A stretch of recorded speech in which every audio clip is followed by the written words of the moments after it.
Ketemu lagi dengan saya Nur Syawal. Kali ini saya agak santai karena ini adalah penghujung pertemuan kita selama semester ini. Dan kita akan coba sedikit reminding dulu ya sebelum masuk ke tema terakhir ini. Di tema kali ini kita akan bicara tentang riset literasi media, tantangan dan peluangnya. Ya, kita coba remind dulu. Kita udah belajar apa itu literasi media. Kita belajar evolusi komunikasi, bagaimana perkembangan komunikasi dari peradaban purba sampai peradaban modern saat ini. Kita juga belajar bagaimana media ternyata mengkonstruksi kenyataan, ya, apa yang kita pikirkan tentang dunia kita yang disebut dengan realitas media. Kita juga tahu bagaimana ternyata media, platform-platform teknologi komunikasi apalagi ya, ternyata memiliki ideologi yang disembunyikan di balik kerja media mereka ya. Misalnya apa? Ya mereka yang menawarkan tema-tema perbincangan, tema-tema berita ke dalam lini masa media kita. AI juga ternyata penuh dengan ideologi, ya nggak? Akibatnya apa? Terjadi komodifikasi. Komodifikasi itu adalah pemanfaatan sumber daya demi kepentingan modal.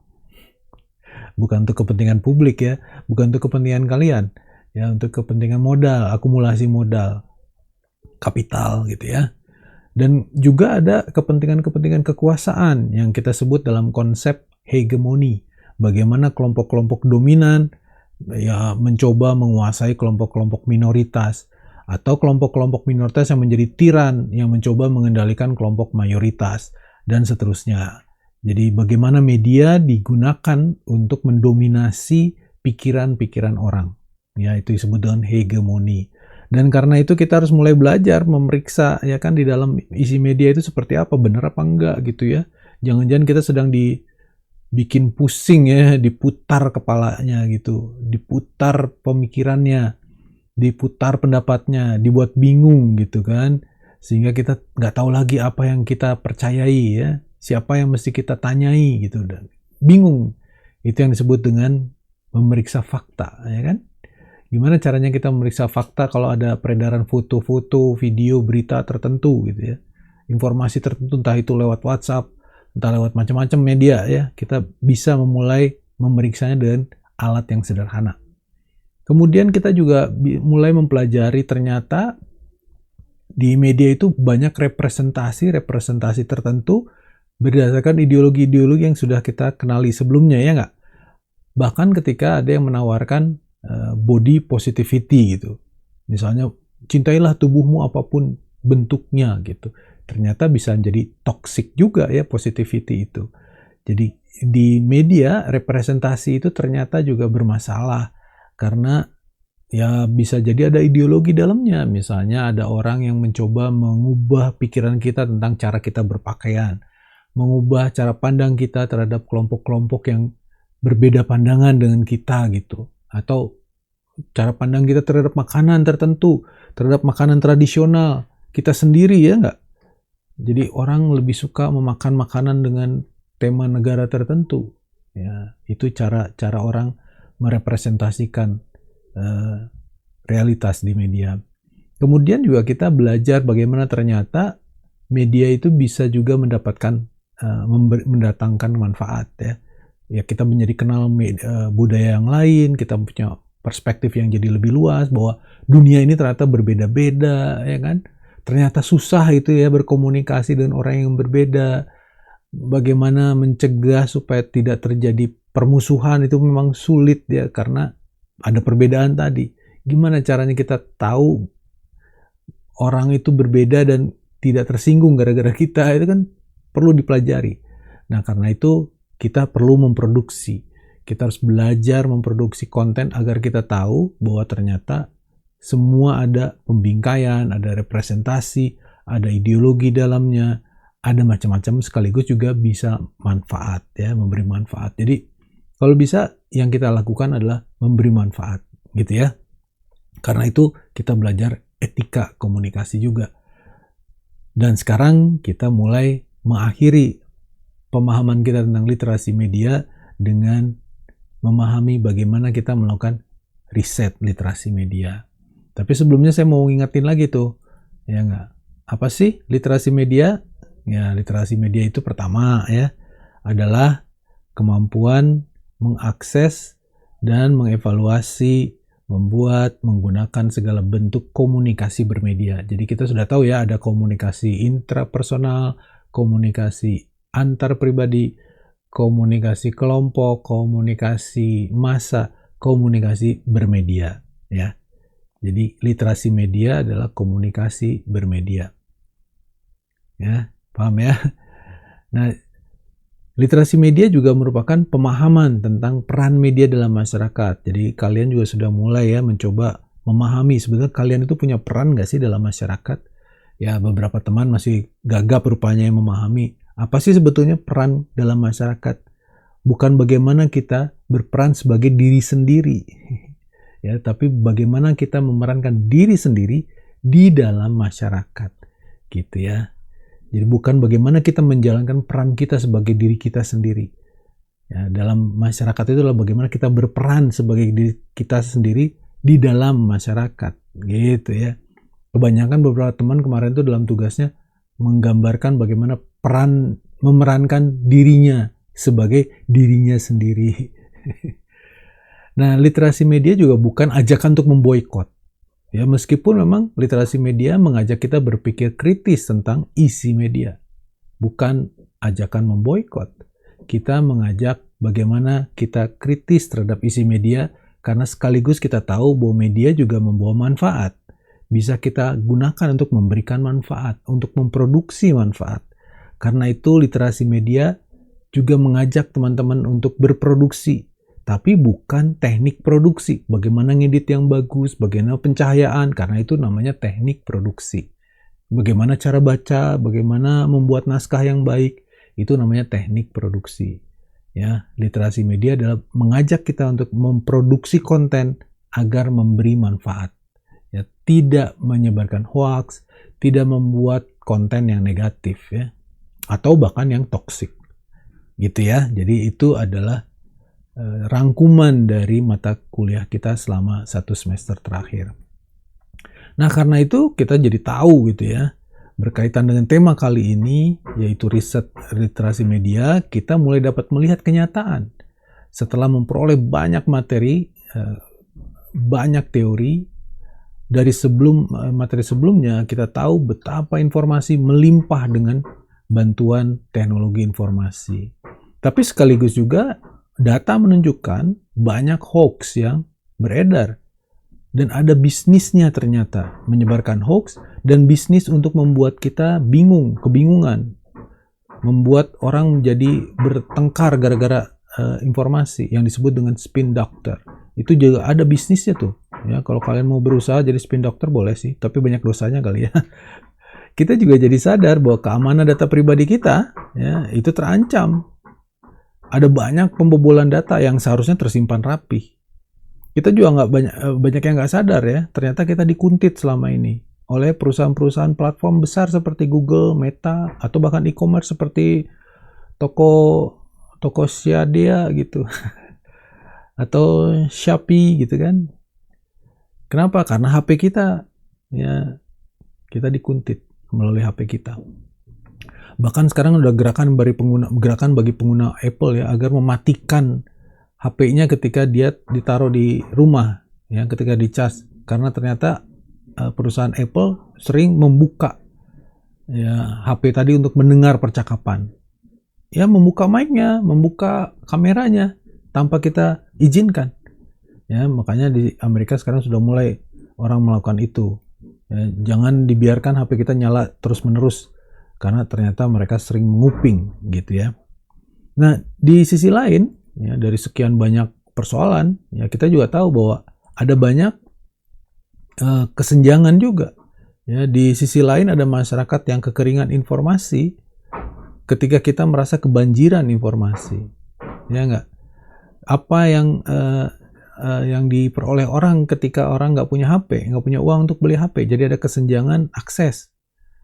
Sekaligus juga ada kesenjangan kemahiran karena jarang menggunakan HP, menggunakan internet, jadi orang nggak mahir, nggak terampil ya gimana cara memeriksa fakta, bagaimana membedakan antara informasi bohong, informasi yang spinning dokter tadi gitu ya, atau banyak hate speech dalamnya, ujaran kebencian, gimana caranya membuat komen yang benar gitu, yang sopan.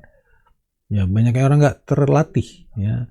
Nah, kenyataan ini harusnya menjadi tantangan bagi kita sebagai kaum terpelajar untuk memecahkan masalah-masalah tadi. Ya, bagaimana memecahkan masalah kesenjangan digital atau digital divide tadi. Bagaimana caranya kita mengendalikan banjir informasi, mengendalikan peredaran hoax, ya, mencegah spin dokter. Bagaimana agar kita menggunakan pendapat kita dengan baik, tidak seperti orang yang membangun pendapatnya berdasarkan pendapat sendiri yang disebut dengan echo chamber effect atau filter bubble ya. Ya, orang sibuk berdebat terhadap perdebatan itu sendiri. Nggak tahu apa yang debatkan sebetulnya ya. Bagaimana kita menggunakan HP, gadget kita dengan baik supaya kita tidak dikuntit, ya, tidak di stalking ya, oleh perusahaan-perusahaan dan dikomodifikasi. Gimana caranya kita mengamankan data kita ya, supaya tidak dengan mudah diserang, ya, dibobol. Ya tentu saja negara juga harus belajar ya bagaimana menjaga data warga negaranya.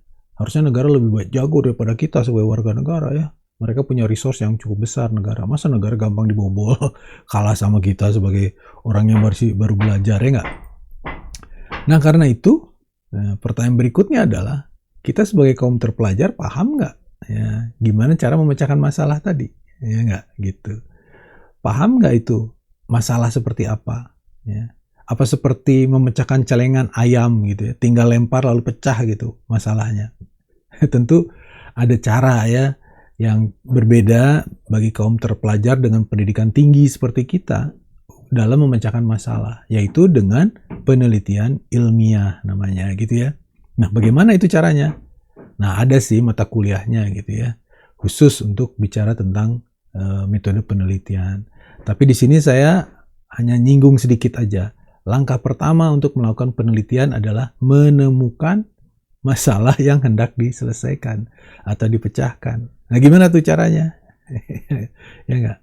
Nah, yang pertama tentu saja adalah melihat apa yang terjadi di depan mata kita. Ada fakta, ada peristiwa yang nampak. Apa yang terjadi itu bisa kita lihat dulu. Ya. Kemudian kita lihat teorinya. Apa yang seharusnya terjadi? Menurut teori, harusnya itu tidak terjadi. Atau menurut teori, nah itu memang harusnya terjadi. Seperti itu. Gitu ya. Jadi kita lihat, kita bandingkan antara apa yang terjadi dengan apa yang seharusnya terjadi. Kalau ada perbedaan ya, antara apa yang terjadi dengan apa yang seharusnya terjadi, misalnya apa yang terjadi ternyata tidak seharusnya terjadi, maka kita temukan masalah. Seharusnya uang saku kita sampai tanggal 16 itu masih utuh, ternyata sudah habis di tanggal 5, maka apa yang terjadi beda dengan apa yang seharusnya terjadi. Jadi masalah dong, masalah keuangan, ya kan? Gitu ya. Jadi menemukan masalah penelitian sebetulnya susah-susah gampang ya. Orang bilang ya tinggal lihat aja apa yang terjadi di kenyataan sehari-hari yang bisa kita lihat. Kemudian kita tengok teori di buku. Nah, apa yang seharusnya terjadi terhadap masalah-masalah sehari-hari tadi. Kalau teori keuangan mengatakan uang yang kita peroleh seharusnya cukup menghidupi kita selama sebulan. Ternyata tanggal 5 sudah habis. Maka apa yang terjadi tidak sesuai dengan apa yang seharusnya. Ya kan? Apa yang kata teori. Jadi kita temukan masalah, yaitu masalah keuangan. Nah sekarang masalah komunikasi apa? Ya tentu kita harus pahami komunikasi itu apa. Nah dalam pertemuan-pertemuan sebelumnya saya sudah jelaskan komunikasi itu apa sih gitu ya. Ada komunikasi langsung, komunikasi tidak langsung, komunikasi interpersonal, intrapersonal, kelompok, bermedia, komunikasi massa, dan seterusnya. Dan ada verbal, non-verbal, ya enggak? Ya itu adalah masalah-masalah komunikasi. Kalau masalah keuangan itu bukan masalah komunikasi, itu masalah ekonomi. Ya kan? Saya cemas sampai lambung saya, itu masalah kesehatan. Bisa jadi kesehatan mental atau kesehatan fisik. Itu masalah kedokteran. Ya, atau psikologi, bukan komunikasi gitu ya. Jadi bedakan ya masalah komunikasi dan masalah keuangan, ekonomi, masalah kesehatan, kedokteran ya, dan seterusnya. Nah, begitulah cara kaum terpelajar menemukan masalah. Kalau cara kaum tidak terpelajar, mohon maaf ya kalau ada gangguan suara ya, karena saya sedang ngebangun rumah 6 lantai nih sekarang. Nah, kalau cara kaum tidak terpelajar dalam mencari masalah adalah cukup ugal-ugalan di jalan. Atau ngajak berkelahi semua orang di jalan. Ya nggak? Pasti dapat masalah. Itu cara kaum tidak terpelajar. Kalau cara kaum terpelajar ya ini yang saya jelaskan. Kalau cara yang tidak terpelajar adalah ajak berkelahi aja semua orang di jalan. Gerak. Pasti dapat masalah. Ya kan? Ya itu beda masalahnya ya. Oke, ini saya kasih sedikit kumpulan ya, contoh-contoh masalah dengan melihat apa yang bisa jadi inspirasi topik riset yang mungkin bisa dibahas lebih dalam melalui penelitian ilmiah kalian. Misalnya apa? Tingkat literasi media masyarakat itu harusnya tinggi.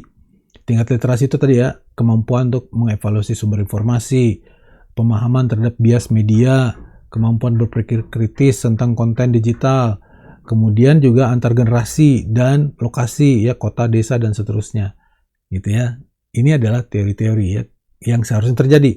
Bahwa masyarakat seharusnya bisa mengevaluasi, bahwa masyarakat kita pengguna media harusnya bisa memahami ada bias media, bisa berpikir kritis dan segala macam. Ini apa yang seharusnya terjadi.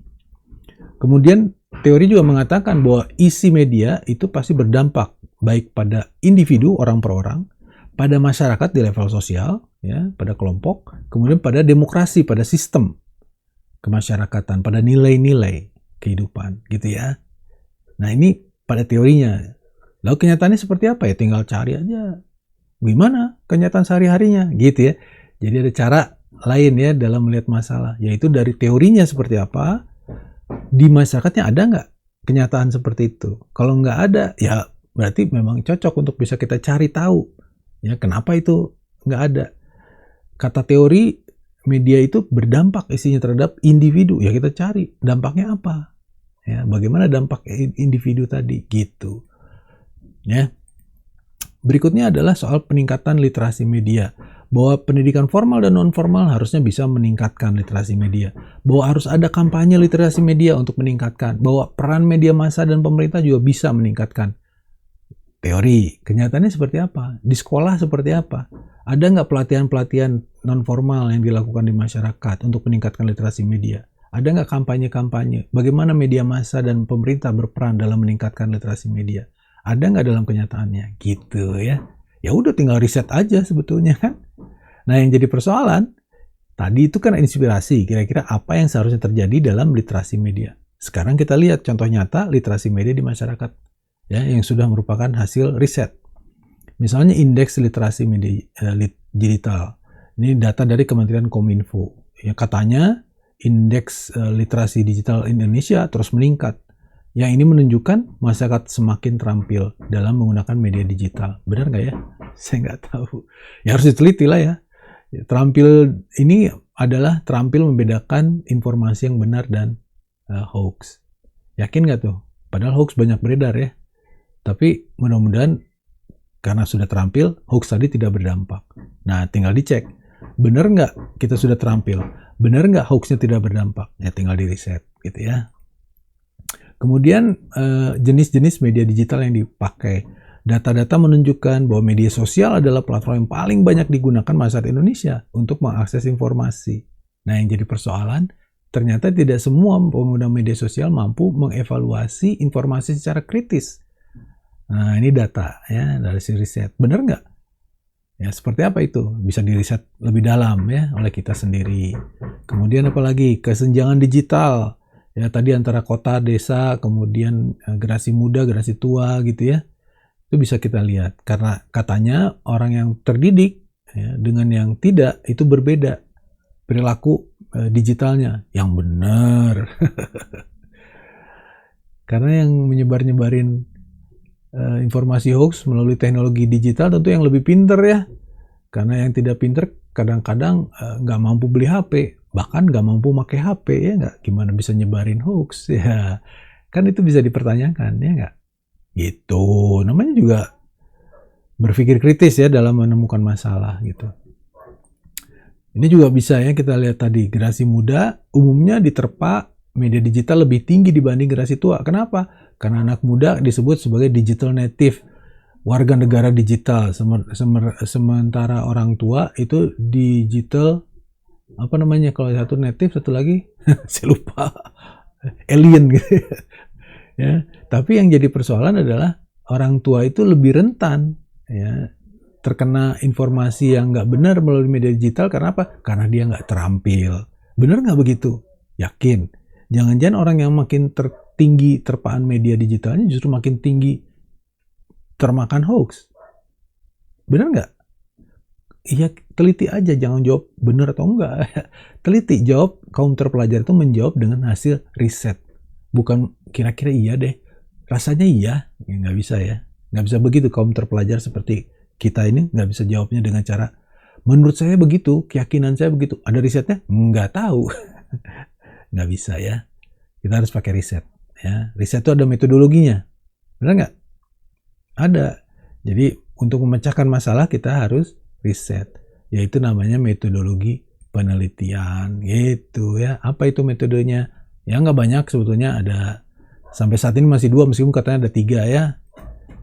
Satu adalah kuantitatif, itu bicara soal angka ya, ada lewat survei atau mencoba menggeneralisasi bahwa apa yang kita temukan itu berlaku umum ya, seluruh dunia begitu pasti. Misalnya gara-gara iklan orang akan terpengaruhi untuk membelanjakan uangnya membeli produk yang diiklankan. Kata teori begitu.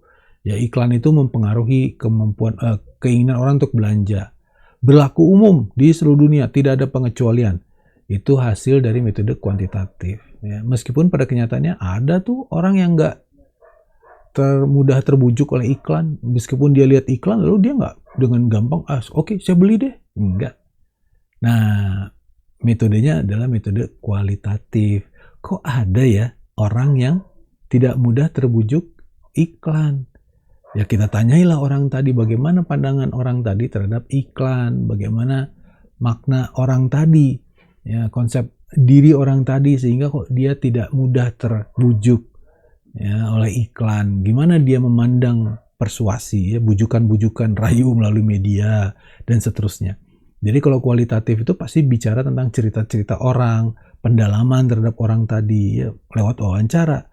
Atau misalnya kita melihat bagaimana orang tadi berperilaku sehari-hari ya melalui partisipasi, observasi gitu ya. Jadi kita intil orang itu berapa kurun waktu tertentu gitu ya, untuk melihat benar nggak orang ini sebetulnya tidak terbujuk rayu iklan gitu ya. Gitu ya, jadi ada yang kuantitatif, ada yang kualitatif. Nah, masing-masing metodenya berbeda. Sekali lagi ini cuma pengantar sebagai inspirasi ya, pemantik supaya kalian mau lebih tahu caranya gimana sih meneliti itu. Ya, gitu ya. Jadi kalau penasaran ya nanti ikutin ya metode penelitian komunikasi di semester berikutnya. Biasanya metode kuantitatif itu digunakan untuk menguji teori yang ada atau membuat teori baru. Ya, sementara kualitatif ya, digunakan untuk memperdalam apa yang sudah diuji oleh metode kuantitatif atau memberi landasan pemikiran. Orang bilang sebagai grounded theory untuk membentuk teori baru. Penasaran nggak sih? Atau malah bingung? Ya namanya pengantar ya. Nanti lebih bingung lagi di mata kuliahnya. Tapi kita sebagai masyarakat terpelajar seharusnya ingin banget ya bisa menjawab gitu ketika orang tanya itu kenapa sih begitu. Nah, saya sudah melakukan riset nih, gitu ya. Oke, sebetulnya asik ya ngomongin penelitian karena banyak hasil-hasil riset yang bisa kita bicarakan juga. Selama kuliah ini saya banyak juga mengungkapkan hasil riset kan. Jadi dengan hasil risetnya kita tahu, oh ternyata begitu ya. Nah, gitu ya. Ya, semoga apa yang saya bicarakan sepanjang semester ini bermanfaat dan ada makrifat buat saya juga ya, sebagai jalan ibadah ya. Karena kalau dicari honornya nggak seberapa ya, jadi dosen, jadi guru itu kan ya. Kalau mau kaya raya memang jadi pengusaha sih. Bukan jadi dosen. Oke, ya, sampai jumpa lagi dalam materi kuliah lainnya, dalam semester lainnya. Kalau kita jodoh dipanjangkan usia, saya mohon maaf jika pelayanan saya selama ini kurang, ada yang tidak berkenan, karena kekurangan itu datangnya dari saya, sementara kebaikan, kesempurnaan, kebenaran itu datangnya dari Allah Subhanahu wa Ta'ala. Dan setiap akhir penyampaian informasi adabnya saya selalu harus katakan wallahu alam bissawab. Sampai jumpa lagi. Semangat!